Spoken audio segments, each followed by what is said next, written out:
Hello everyone, welcome back to my channel. My name is vivianieprice and today we are going to be talking about hobbies. Before we get into the hobbies, let's get into this hair.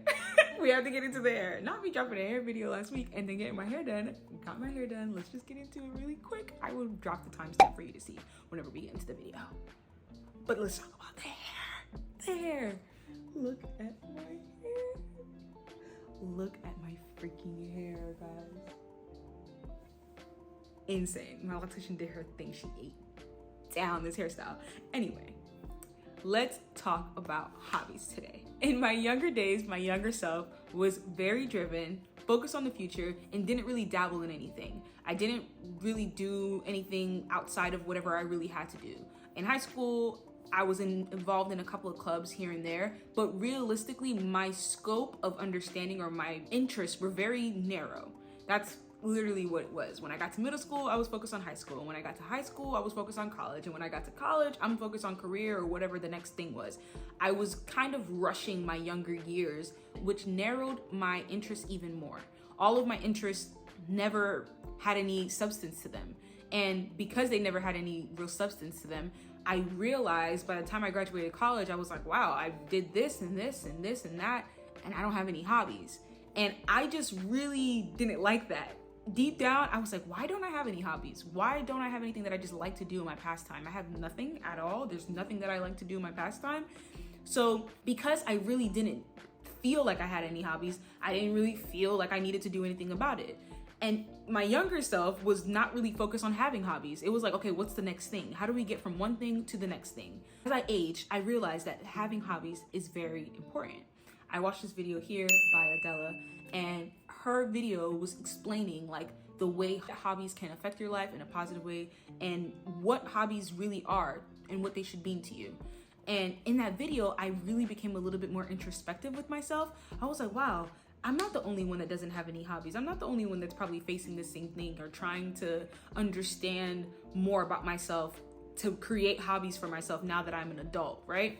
And because of that, that really made me want to create hobbies. Hobby is something that you do in your pastime, your leisurely time.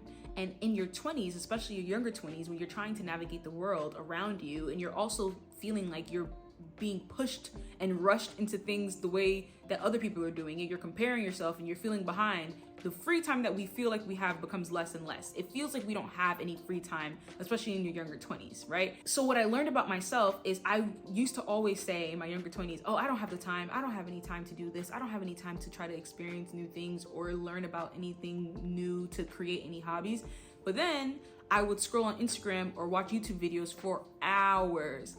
And it really dawned on me. I was like, okay, let me see how much time I'm really spending on these apps every single day. Am I using my time efficiently? And when I went into my screen time, your screen time will expose you, and mine exposed me. And I realized like I was spending a lot of time on these apps. I was spending whatever amount of time on Instagram, something crazy. I think at one point it was like 14 hours a week on Instagram. Doing what?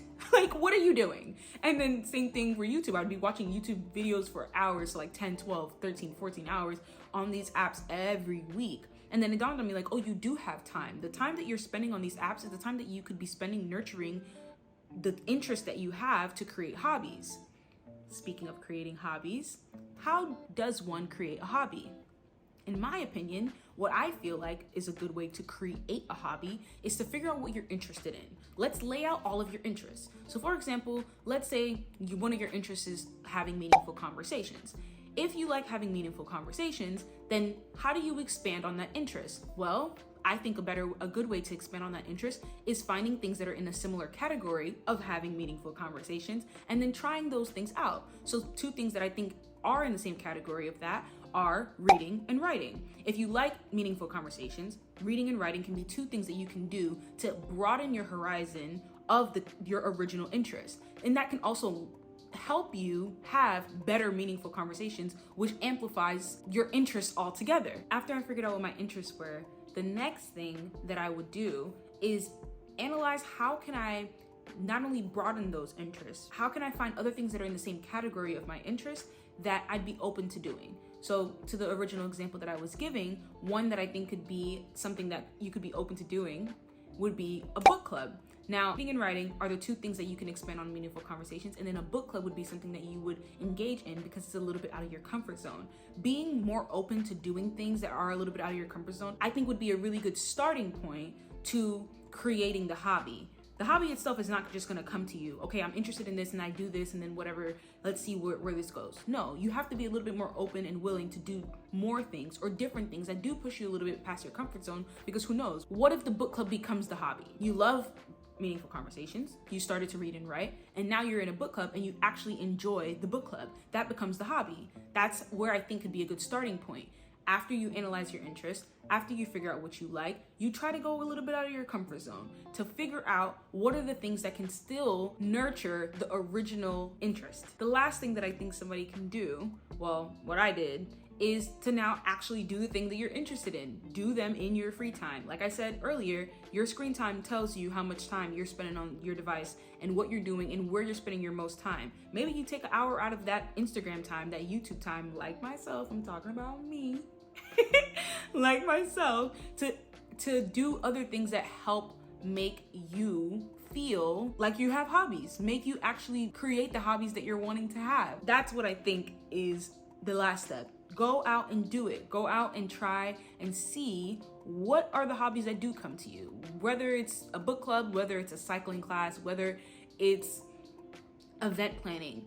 Go out and try to do the thing to see if a hobby gets born out of that. One of the things that I think can become an issue for somebody, especially when you're trying to create new hobbies in your life, is being a student again. One of the life lessons that I feel like I've learned as I've become more and more an adult, as time is going on and I'm just getting older, is I used to feel like I didn't want to try something new because I didn't want to be a student again. I didn't want to have to learn how to do something and be bad at it. I realized that my fear of not wanting to try new things stemmed from not wanting to be bad at something, that I wanted to be good at something from the beginning. But the reality of it is, good is subjective, for starters. And secondly, getting good at something is part of the process of being quote unquote good, right? Like if you never try the new thing, you're never going to get good at it. That's just not how that works. You're gonna have to be bad at it at first and be a student and learn how to do this thing to get better at it. So as you get better at it, then it becomes something that is a little bit more enjoyable. I realize that when you're trying to do the new things, when you're trying to create the hobby and you're like, oh, I'm just gonna go out and do this thing, and you end up failing miserably, you're like, oh man, I'm never gonna do that again. Why?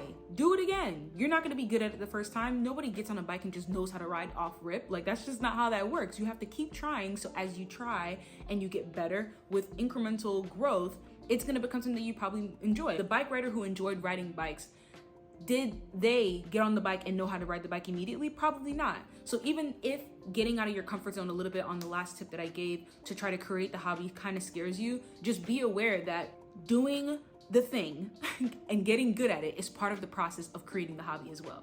So that's what I have to say about that. Next thing I want to talk about are what are my hobbies today. So now that I'm talking about myself, obviously, and I'm also trying to give you guys a bit of a blueprint on how I tried to figure out and how to create my own hobbies.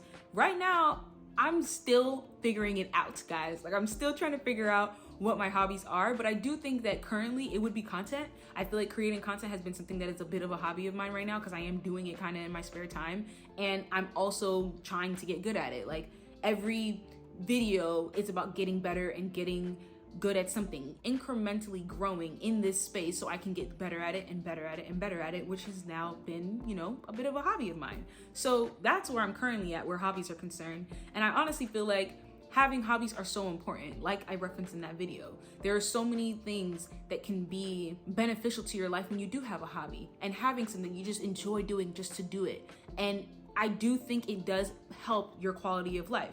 I think it makes your quality of life a little bit better. So that's it for this video, guys. I hope you guys enjoyed it. I am on a roll. I'm trying to stay consistent. So if you do like this video, don't forget to comment, like, and subscribe, and I will see you guys next week. Bye.